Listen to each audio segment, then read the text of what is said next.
Recording on in behalf of progress. the Alumni Association and the Community Lecture Series Committee, it is my distinct pleasure to welcome you to the 2022 Community Lecture Series.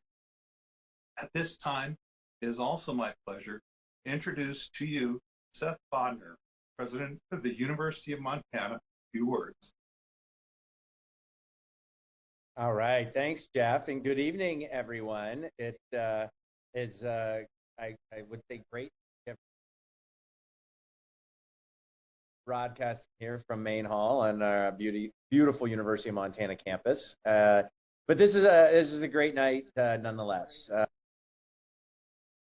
But in fact, Zoom allows us to reach a lot of others who might not be able to be here with us in person. I'm really excited tonight. It's a kickoff, for 25 years of a great tradition here at the University of Montana, which is the Alumni Association Lecture Series.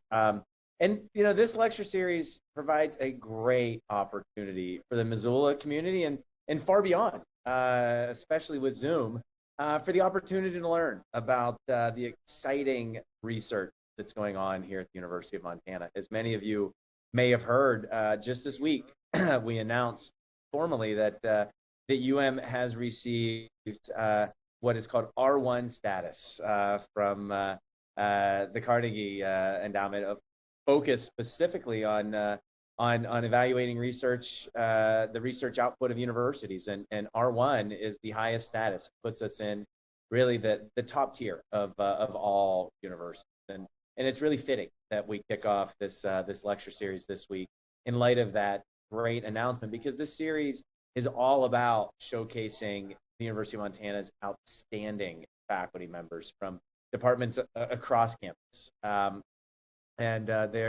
We are so blessed with the faculty members here, and you'll hear from one of our amazing faculty members, Professor Heather Cahoon, who is just somebody we're so lucky to have here in the state of Montana and at the University of Montana. And I'm so proud to be able to work alongside Heather, and so happy that this lecture series provides access to amazing researchers and scholars and their important work for our community. So, whether you're an alum, whether you're a prospective Grizzly, or just somebody who's simply eager to learn from the best, I want to welcome you to the 2022 Community Lecture Series. So thanks again, Jeff, and of course, go Grizz.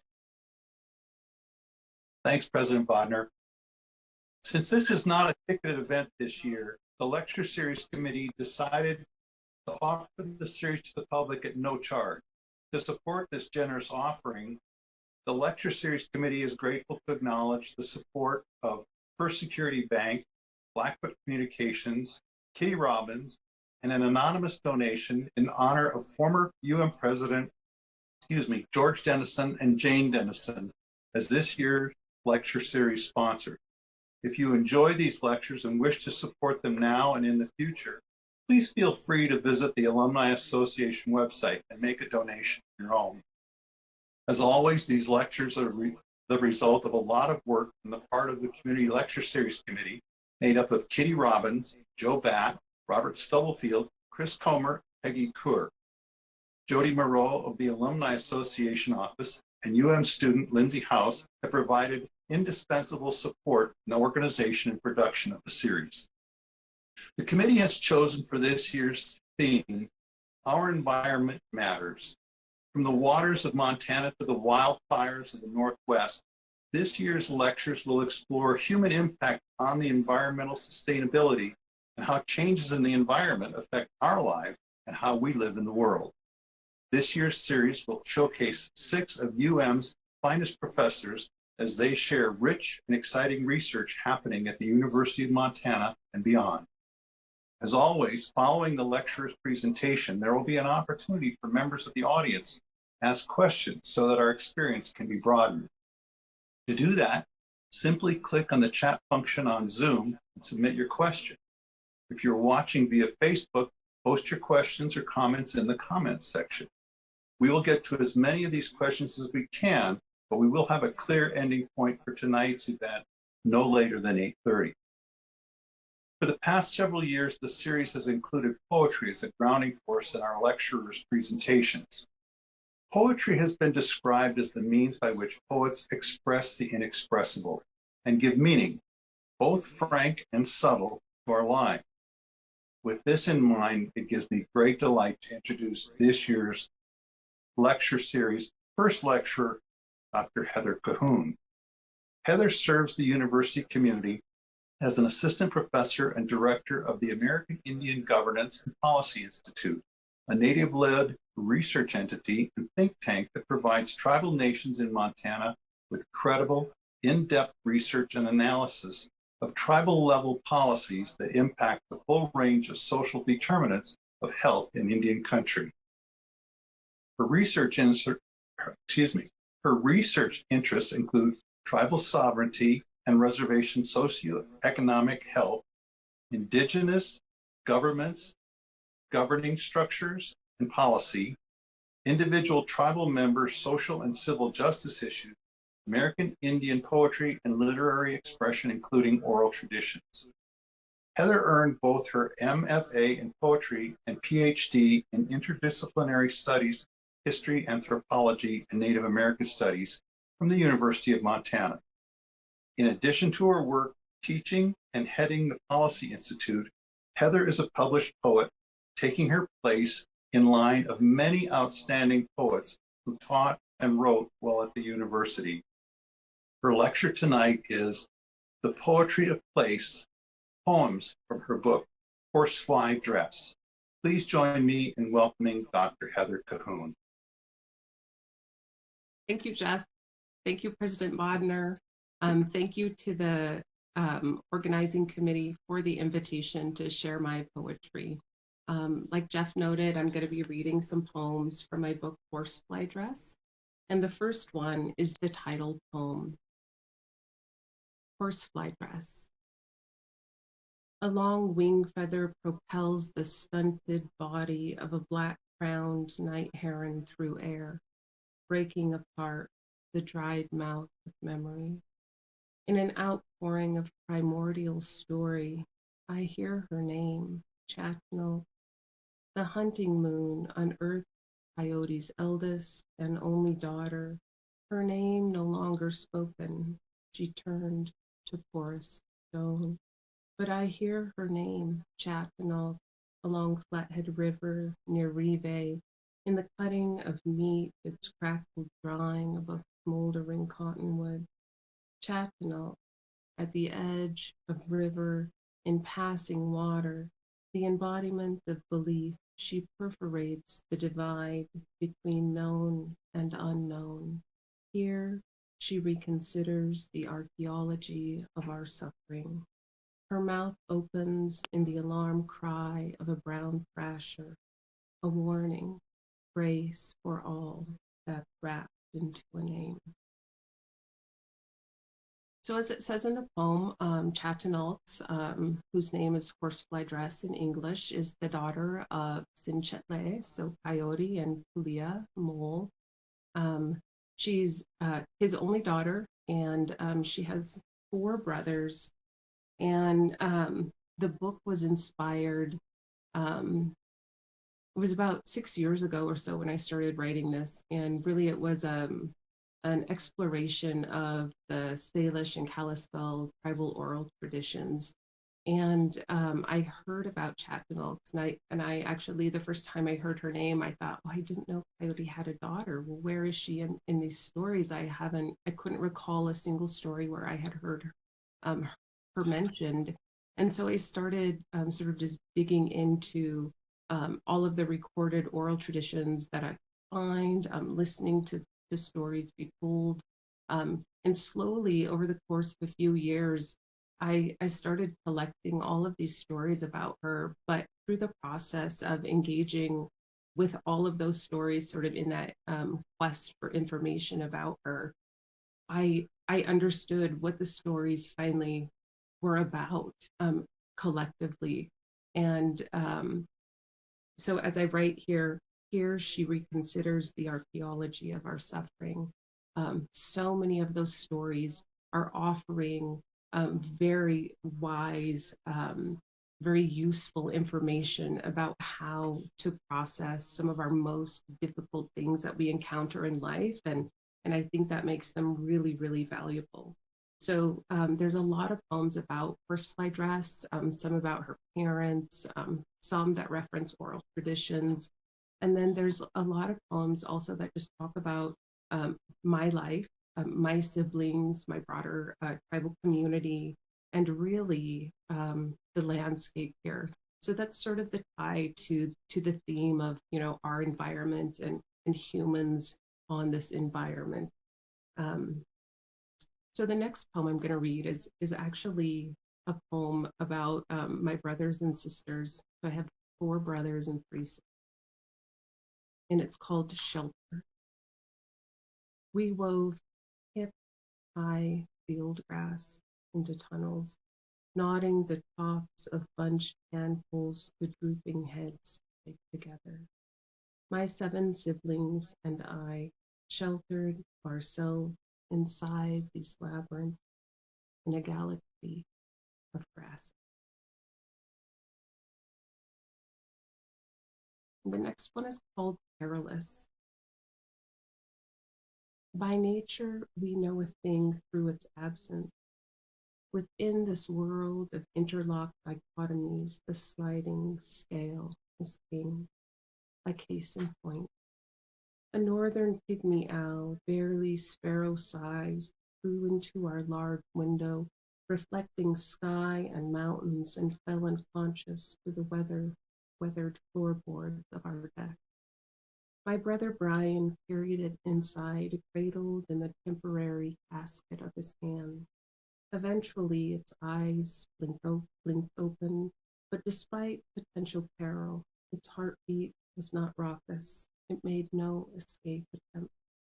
For hours, it sat with wings neatly folded at its side, plump white chest relaxed, content to watch my family go about their day. Even when brought back outside, it lingered, loath to leave my brother's open palm. Its reaction so different from another I spotted in bare late fall branches, few feet from a trail. This diurnal hunter only let me get so close before leaping in the heavy flight. When bravery loses ground, it slides toward fear, then falls to flight inside the mind, a northern pygmy owl hidden behind large lemon yellow eyes. So the next poem is called Meditations on Blue.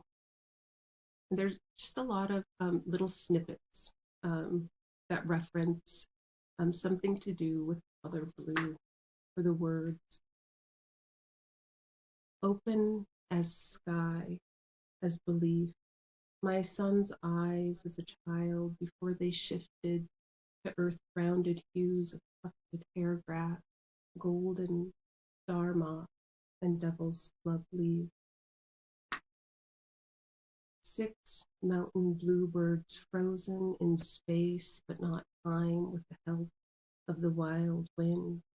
Against the blonde hillside they appear as if in a still life, as if I could walk up and pluck one from mid-air. Fireflies like blue-white micro stars blink on off near my father's house on Post Street. Quickly, they disappear into the dark mouth of night. An emotion described as in she or he is feeling blue. An idiom incapable of posing the questions cried by those it depicts. If crisis truly carries opportunity, what of the recursive nature of law? Where is the exit from ruin? Because why the word for blue also describes my concept of black and green, I attempt to reconcile these differing perspectives held captive in a word. In keen self-awareness of other, she, i.e. meaning, is the reckoning found inside irreconcilable, or the irreconcilable inside found reckoning. Whichever it is, she, i.e. meaning, sometimes enters the mind from the outside, overstepping the insoluble, the wood plank borders between meaning, as if one word or idea was or is more or less active in the mouth, the mind, or in protest or pronoun, as if any idea can fit inside the carcass-like casket of label. I read that we categorize to create meaning, therefore it is possible to change meaning by recategorizing. Meaning hovers, a hummingbird moth, or is it the real thing? Which again is it, Trochilidae or Lehuni, the buzzing, long-beaked seeker of nectar that never seems to alight? So the next poem is called Chattanooga, and it references the end of the last ice age, and the poem immediately following this one does also, and I'll tell you a little bit more after I read. So this one, like I said, the title is Chattanooga. Whirling inside into Chattanooga, a wild crocus shoots reaching down into their proper place, unchanged for 12,000 years, all because her father agreed to rid the world of Nallis Skylihu, the people-eating monsters, the short face, the grizzled ice, everywhere the saber-toothed chill of a world slowly dying.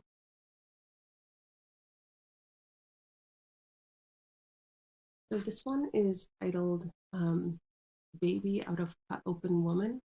And he got that name because he was born via cesarean section. And this is our story that chronicles the activities and events of some weather beings that brought about or triggered the end of the last case.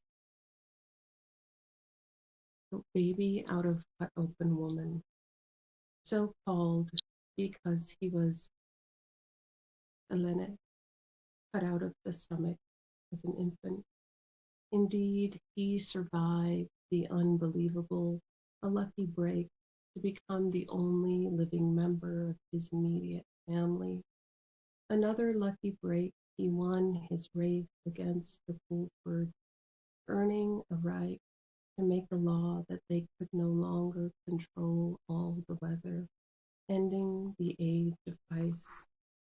Next, he gathered his family's bones, their marrowed limbs, each rib, forearm, and finger. Covering them with his blanket, he jumped over 4 times, bringing them, each one, back to life. These are the stories that belong here, that pushed up through this soil, unfurling as arrow-leaf balsam root leaves and boulders found in unusual places. How else does a thing enter this world now so changed? We struggle to hear the shapes of a language that no longer fits every ear. Each story, word fragment moved over hills, the highest reaches of trees without catching in memory, but the crispness of Sinlaki, of Kulansutan like fire crackle, the flick of sound, a body remember.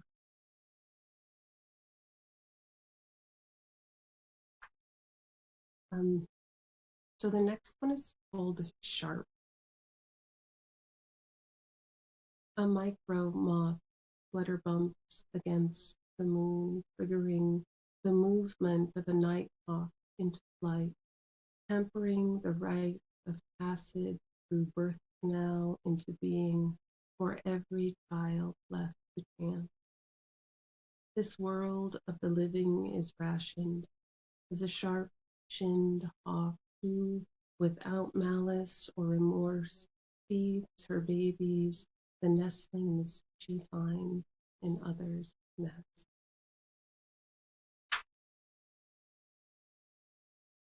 I have another hawk poem, and this one I really love because it just brings to mind the occasion that triggered me to write it. And literally, well, I'll tell you at the end. So this one is called The Hawk Who Wears an Owl's Face. Chance turns my eyes to her perch, where she flashes between beings or bodies. She splits in two as she lifts into flight. I see she is a northern harrier, the hawk who wears an owl's face. The owl I thought she was remains bark-bound, dissipates, slowly subsumed by the warm wing-song murmurs of bald-faced hornets, their large, kidney-shaped eyes, onyx and glossy. And I love that poem, like I said, because it reminds me of the day that I was out hiking and literally I saw what I thought was this owl not too far from me, just in a tree. And we saw each other. And then it came and literally just soared right over me, I don't know, 10 feet overhead. And at that point, I realized it wasn't an owl, it was a hawk. And I didn't know much about Northern Harriers. So when I figured out that's what it was, I was very excited. It prompted me to write this poem, but it was such an incredible bird. So I just have a couple more poems that I'll read, and I tried to dig out the ones that were located in landscape, so had either birds or plants, some animals, something to do with landscape here, right where we live. Um, and this one is called Orb Weavers. Sunlight shifts snow from solid to liquid form, and gravity takes it to lower ground. It pauses to pool in upper and lower terrace lakes, then merges into a stream that feeds squirts, another micro body of low mountain water, before exiting the foothills and flat streams bordered by stones draped in bottle moss. The olive lime green moss leaves curve and gradually narrow to a point beneath petite urn-shaped capsules that seal in the soft silence of their moist montane home. I was there with my family one summer when I was nothing but boiling blood and body, struggling to align the loose star shoots of my teenage mind. Approaching the trailhead, I saw the nesting ground of spiders, 5 or 6 plump-bellied orb weavers clutching unseen webs off the ground. True to adaptation's intent, they drew me in close enough to touch, near enough to see that they were merely feigning their arachnid form. These mountain lady slipper orchids, imitating orb weavers, hung belly up, their twisting sepal tendrils forming legs, long and brown, arching away from either bulging bellies or ellipsoid labellum capsules, both white with mauve speckles and striation, both filled with seed for future young. I also really like that poem for the memory that it triggers in me for the time that I saw those orchids. And I mean, you always hear of people who are like obsessed with orchids and the orchid hunters. And well, I'm one of those people, but it's it's for the orchids that are native to here. And I think I've seen 8 of them so far. but I love that there are wild orchids here, and some of them are so tiny and inconspicuous, and others are really loud, like hot pink. Those are the fairy slipper ones, but so my kids and I like to find them, try to find them in the summers. I'm gonna read one more poem. Let's see. I think I'll read Geography of Coyote, since I consider this landscape to be very much um, sort of holding all of the history for the Salish and Kalispel people for millennia. And if you're familiar with those coyote stories, especially, you start to move through this environment in a different way because you recognize things from those stories everywhere. And so those lessons and those images, they're always with you if you're familiar with the landscape um, through the stories. So this one is called Geography of Coyote.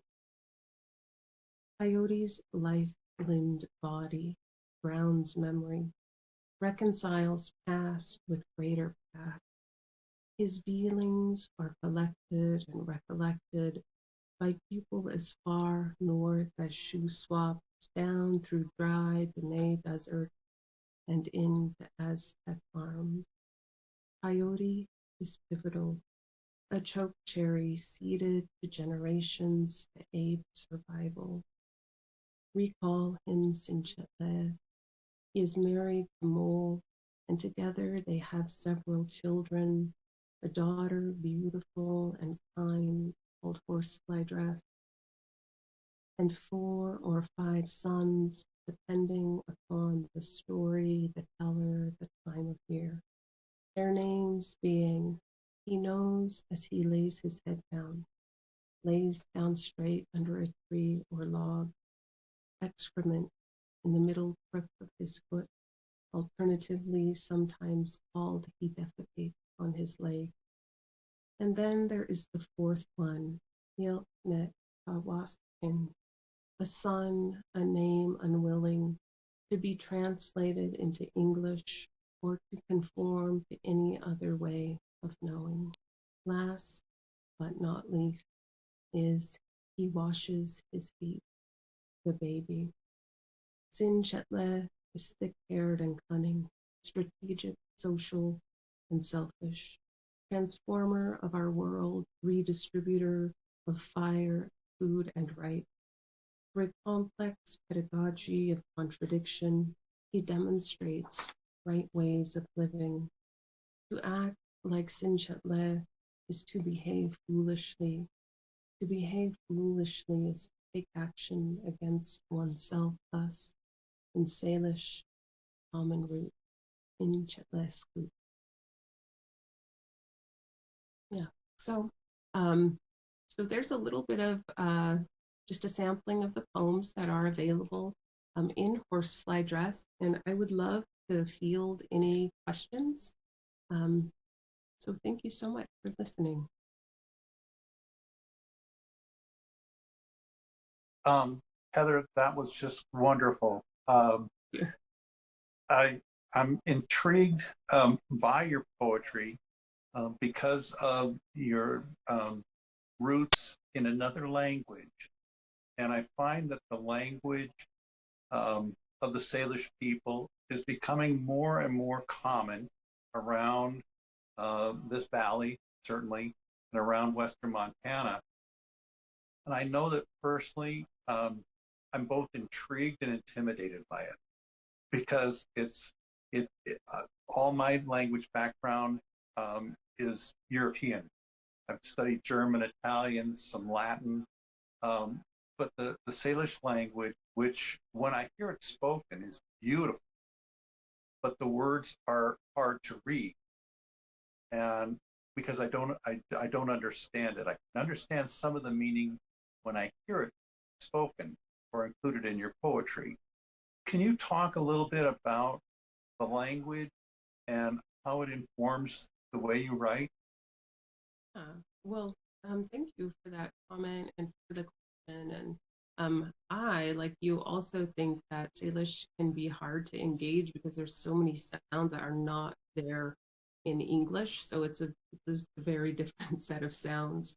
Um, but I am not a fluent speaker. I feel like everybody growing up, everybody knows, handfuls of words, some phrases, and interestingly, prayers, that type of thing.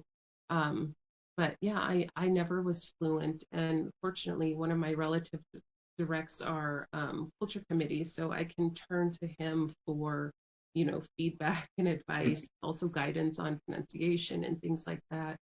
Um, but the reason that I decided to put Salish into my poems, and it's sort of reflective of, so there's, nothing is completely in Salish and it's mostly just words, and that sort of mirrors, my speaking abilities.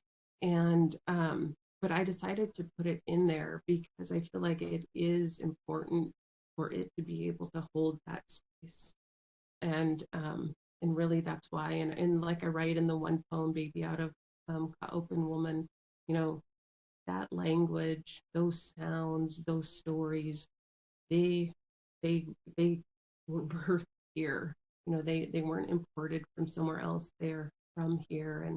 And so I think that it's really appropriate and also powerful to sort of, put them back into the space in a big.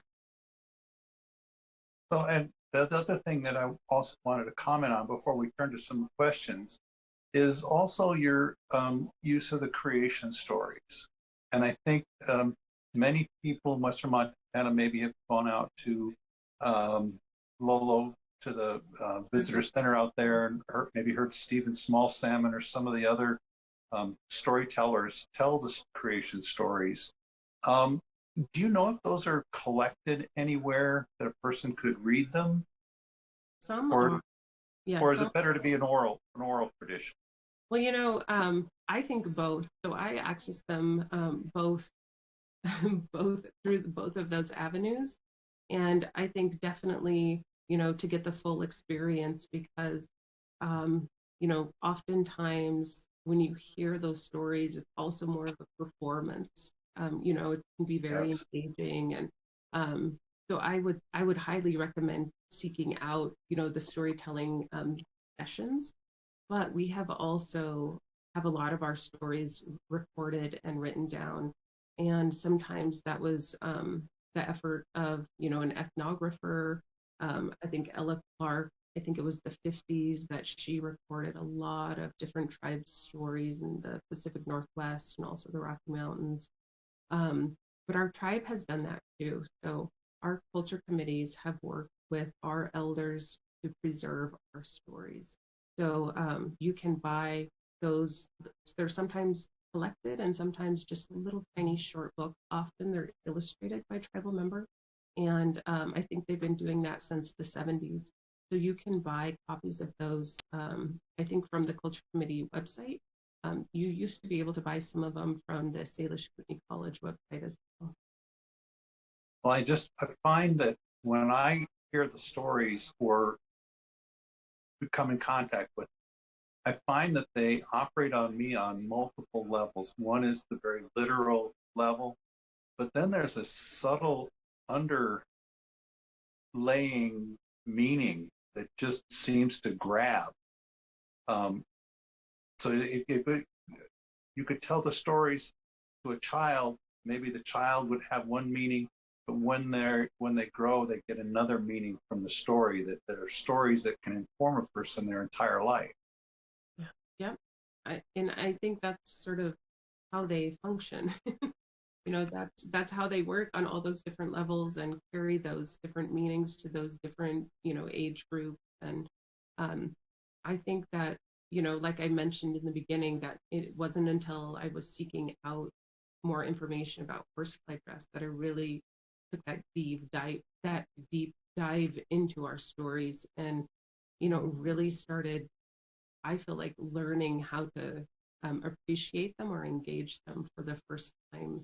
And just in terms of symbolism and applicability, there was so much information, especially as it relates to the Nalaskailihus, the people eating monsters, which in the stories, and I'll just note that because there's snow on the ground, it's appropriate for us to be talking about this. But so the people eating monsters, would take the form of actual monsters, but also sometimes they had this sort of more ethereal form, and it was famine or it was freezing cold weather or those types of things. And the way that Coyote taught people how to basically, he saved them from the monsters through helping them understand how to disarm that.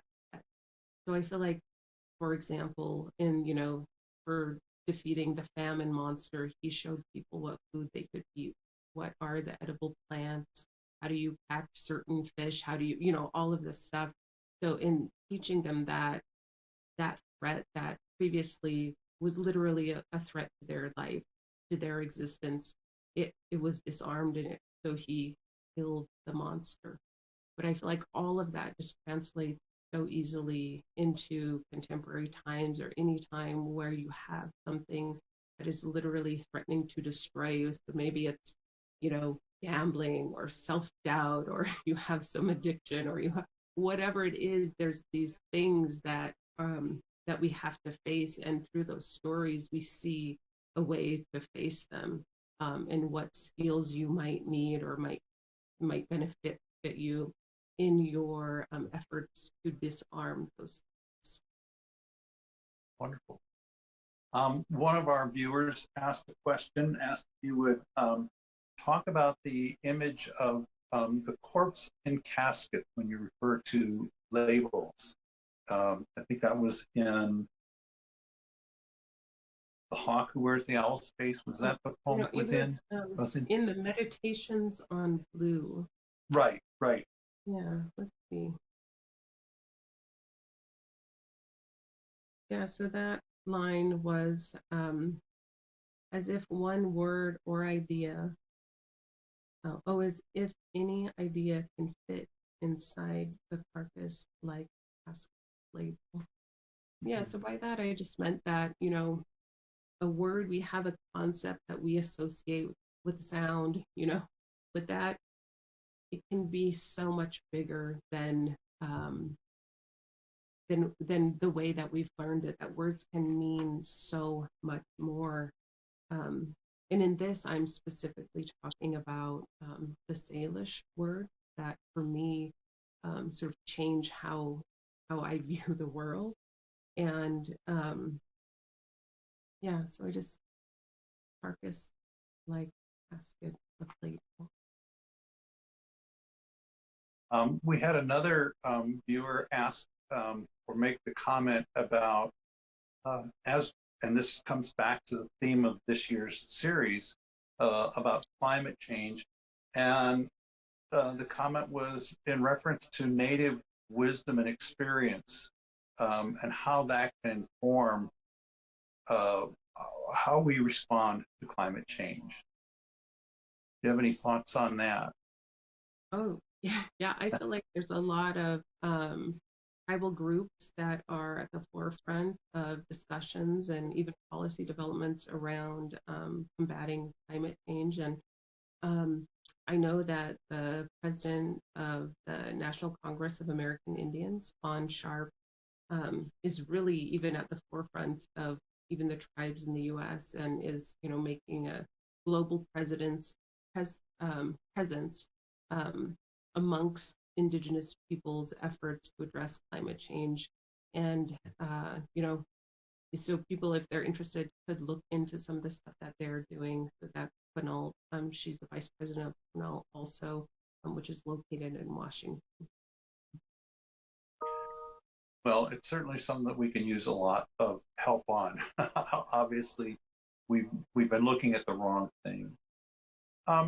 One of the things when we invited you to be one of our lecturers that intrigued me was that you do have two roles. I mean, clearly tonight as poet, but I'm interested too in your other work. And do you see your work at the Institute as informing your poetry, or is your poetry inform the Institute, or is it kind of a two-way street that flows back and forth for you? You know, so I get asked that question a lot, and I think that there are certain poems that I didn't engage those poems tonight because they're often just a little bit heavier. But in the course of doing outreach to tribal governments, I've heard stories about. So basically, the outreach is also has to do with an inquiry into tribal policy development needs, or socioeconomic issues in those communities that tribes need information on in order to address. And because of the nature of that inquiry, you get a lot of sort of heavy stories. And when those stories sort of haven't exited my mind, after several days I will write a poem about them. And so there's a handful of poems that have to do, it just turns out they happen to be about missing and murdered Indigenous women, those specific stories. So I've written poems about those that I've heard, different tribal leaders tell me about. And so there are instances where my sort of my day job with the policy stuff does influence or inform my poetry. Um, but oftentimes it's, I don't often feel like the poetry informs my policy work very much, or in any way actually. But yeah, I often feel like it's a little bit difficult to juggle both of those at the same time, because they do feel relatively separate in terms of, I don't know, careers.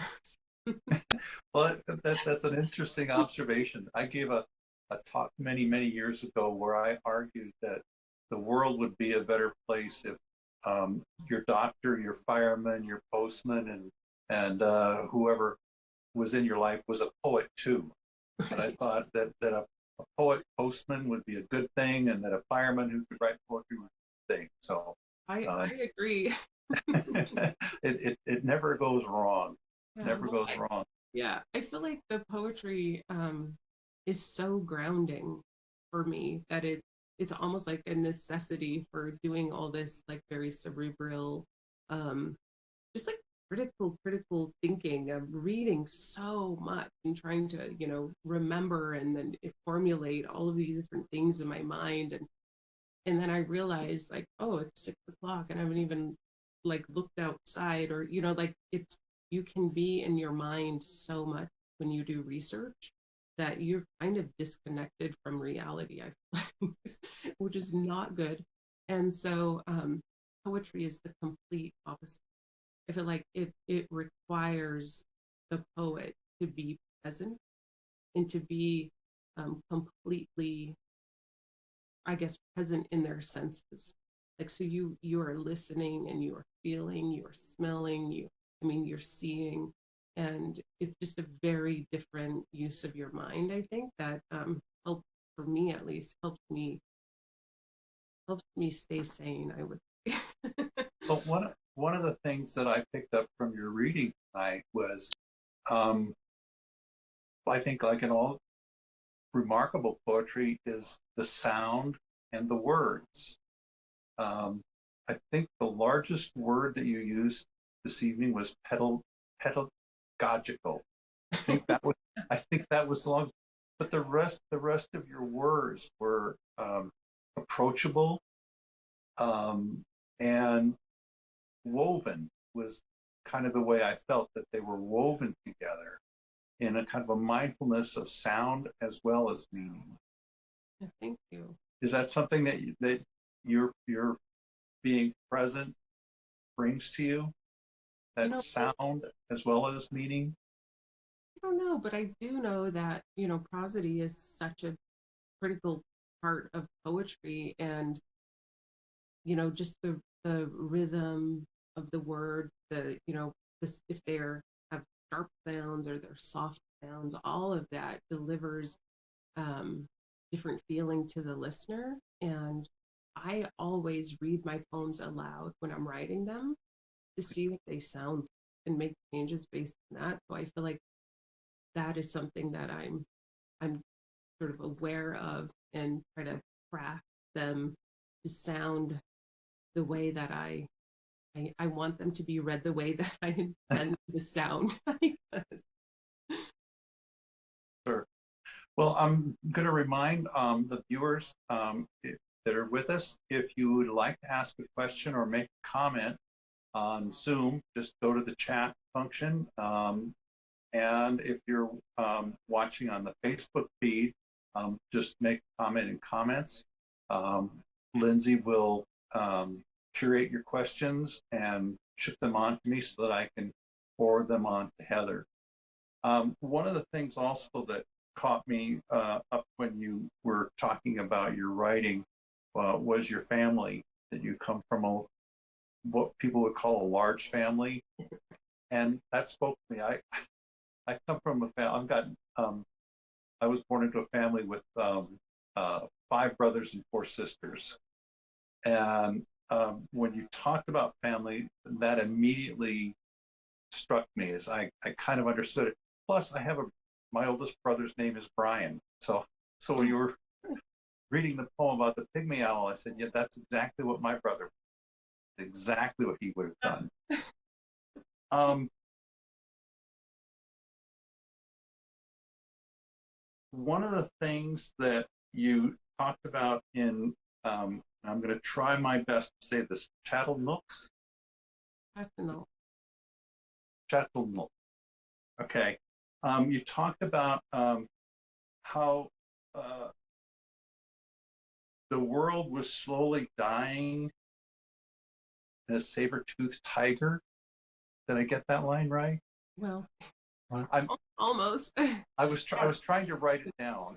Yeah, it was the world slowly thawing. Oh, right. And it was a saber-toothed chill. Yeah, so just referencing, the animals that were here, pre-ice Sure. region. Yeah, so that poem that was about the end of the last ice age. So, Right. Massive, at least for this area, climate change, for the people that were here. Yeah.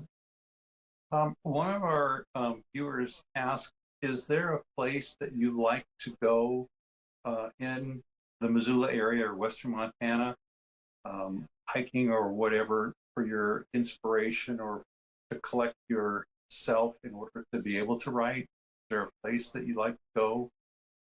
Yeah, I love to go. I mean, since I live in Missoula, I go hiking all over around Missoula, and it's similar to hiking up at home because it's so close, and the Rattlesnake Wilderness area actually is adjacent to our South Fork primitive area, which is one of my favorite places to go.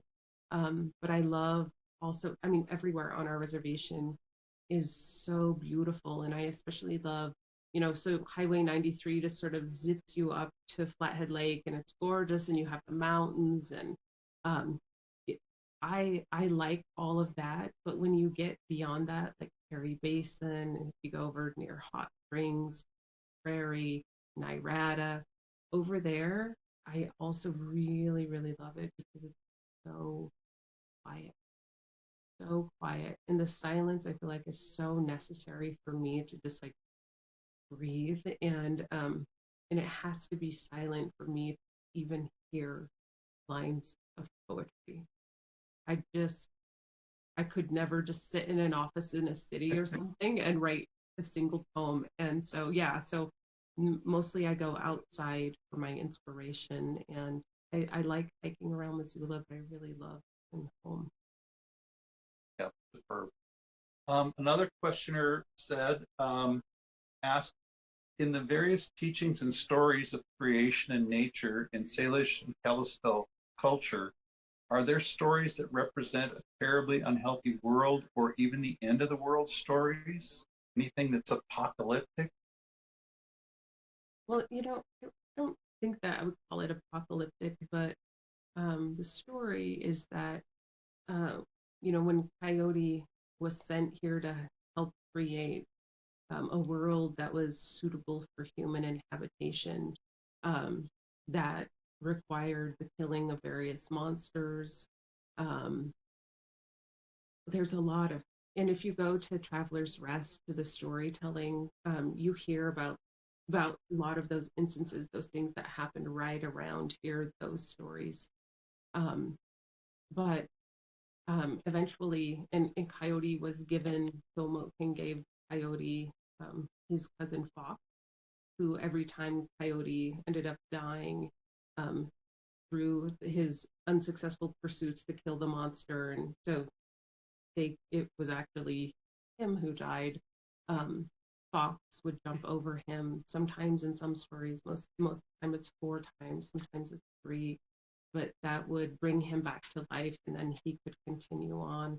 And towards the end of the stories, they say that Fox and Coyote went to the east. They went that way, but they'll come back. I mean, so there is sort of this point when all of the stories, all of the history, all of the people, the future, the past, the present, all of that converges.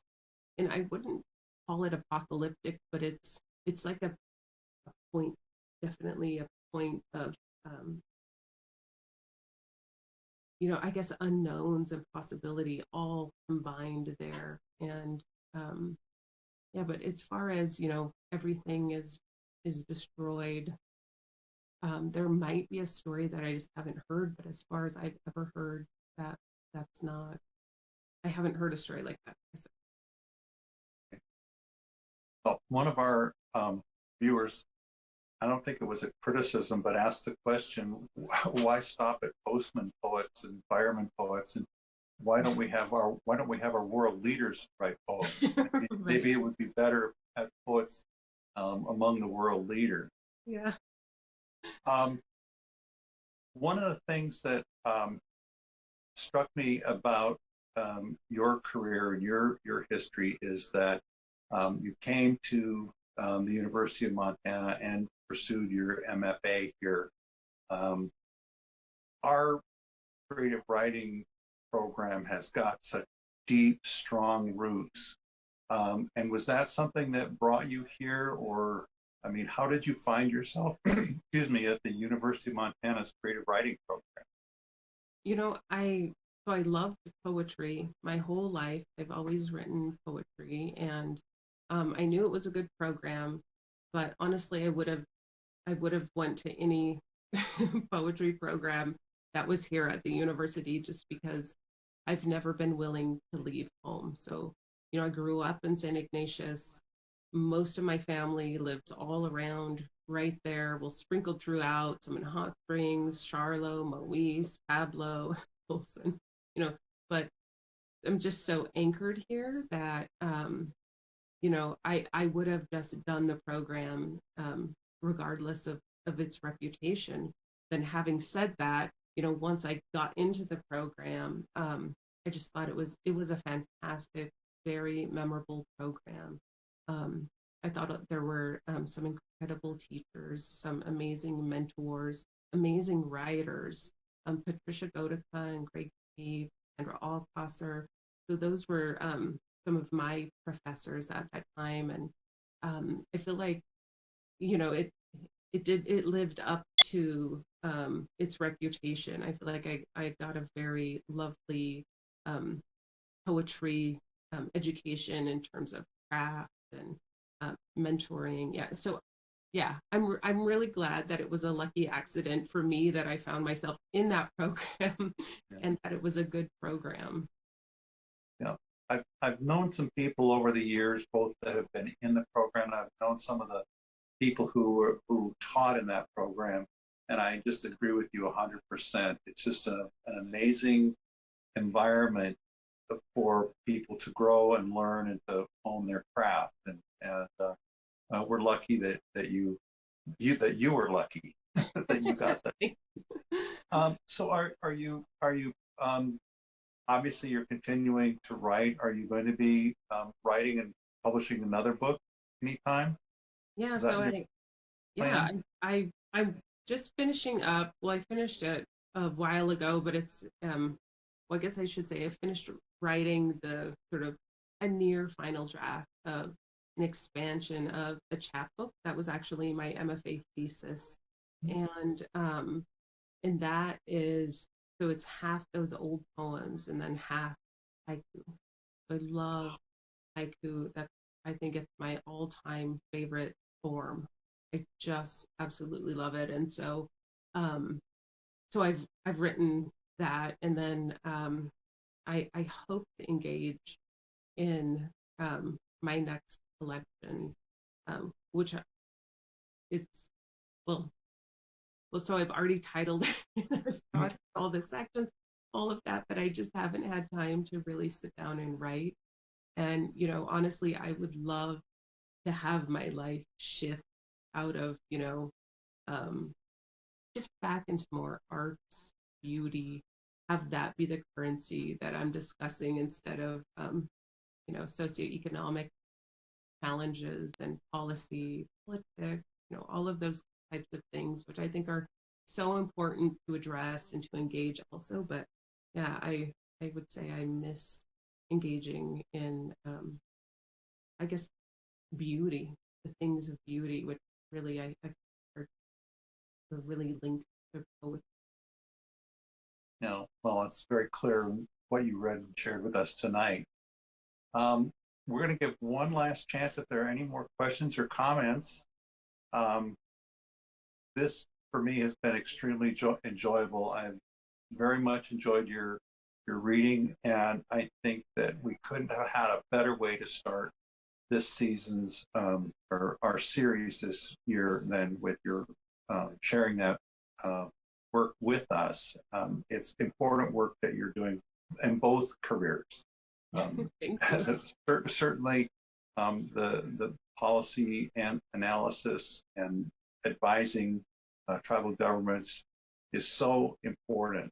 For a variety of reasons over the years, I've seen what I think is such a tremendous growth in the tribal government's capacity to act and to provide programs and care for the people. I mean, if I were a member of the Salish Kootenai tribe, I would be so proud of what I've seen over the last 30 or 40 years. It's just an amazing accomplishment. And I have just deep, profound respect for their work. And if you're helping them, then you get points from me. I think it's really, really great. Well, thank you so much. And thank you for the opportunity to share my writing. One other thing that I wanted to mention one more time, that your book is available, and it will be available, I know this for a fact, at both Fact Fiction and at Shakespeare and Company. Do they sell it at the university bookstore? I know that they often carry books of faculty at the bookstore. They might. Well, yeah. So those are some places to look like. Oh, now we've got one more question we're going to ask here. Okay, this is a great one. If you could give advice to children in 2022, what would it be? How old a child or You children? pick. You pick. um, it's interesting. Oh, did they respond with age? Oh, No, I was just going to suggest 7. well, I actually, the Billings Public Schools were doing this incredible sort of leadership, uh, I guess, program for their kids, and they asked, people from around Montana to offer a statement on leadership. And when I was thinking about when I was a child and certain things that maybe I would have benefited from hearing, um, it reminds me of my message that I did in, for the Billings Public School.